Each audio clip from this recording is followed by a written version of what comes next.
బండి రవి గారు, మేడం పేరు ప్రియాంక, పిల్లలు తేజ, నిహాల్, అలాగే వాళ్ళ అత్తగారు అంజన.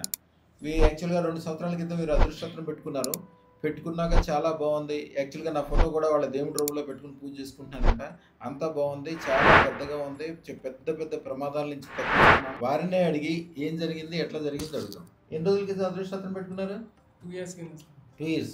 ఓకే, అదృష్టం పెట్టుకున్నాక ఎంత మంచి జరిగింది? నాకు చాలా సంతోషంగా చాలా చెప్పారు, చెప్పండి. అన్ని విధాలుగా సార్, ఇల్లు కట్టుకున్నా సార్, ఆరోగ్యపరంగా మంచిగా ఉంది, ఉద్యోగపరంగా కూడా బాగానే ఉంది సార్, అన్ని విధాలుగా బాగుంది సార్. ఓకే, ఇల్లు కట్టుకున్నాం, అన్ని విధాలుగా బాగుంది, అన్ని రకాలుగా బ్రహ్మాండంగా ఉందా?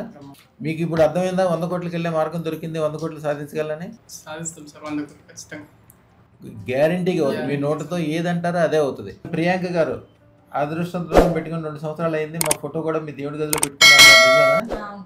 ఎందుకోసం అట్లా పెట్టుకున్నారు తల్లి?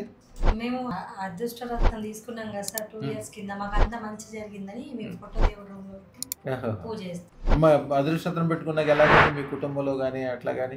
బాగుంది సార్, మధ్యలో బాగుంది, పై డబ్బు పరంగా బాగుంది, అన్ని బాగుంది. ఇల్లు కట్టుకున్నాము. అమ్మ, మీరు 10 కిలోల బంగారం కొంటారా? 10 కిలోల బంగారం కొంటాను నేను. మీరు అదే అనండి, అదే ఊహించుకోండి. మీరు మంత్రం చదివినా తంత్రం చదివినా అమ్మవారు ఎదుర్కొంటూ కూర్చున్నా 10 కిలోలు మీ కళ్ళ ఎదురుగుండా కల్పించాలి. మీరు ఏదైతే మీ కళ్ళ ఎదురుగుండా కనిపిస్తే అది అయిపోతుంది. అయ్యా, ఈసారి మాత్రం కొద్దిగా పెద్దది కట్టమ్మా. 1000 గజాల స్థలం ఉండాలి.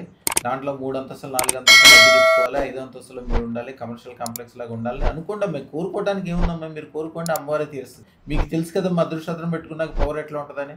ఇప్పుడు మీరు అందరూ పెట్టుకుందామని కూడా వచ్చారు. శత్రువులు అందరూ పారిపోతారు, మిత్రులు అందరూ పెరుగుతుంటారు, పండగలాగా అయిపోతుంది లైఫ్.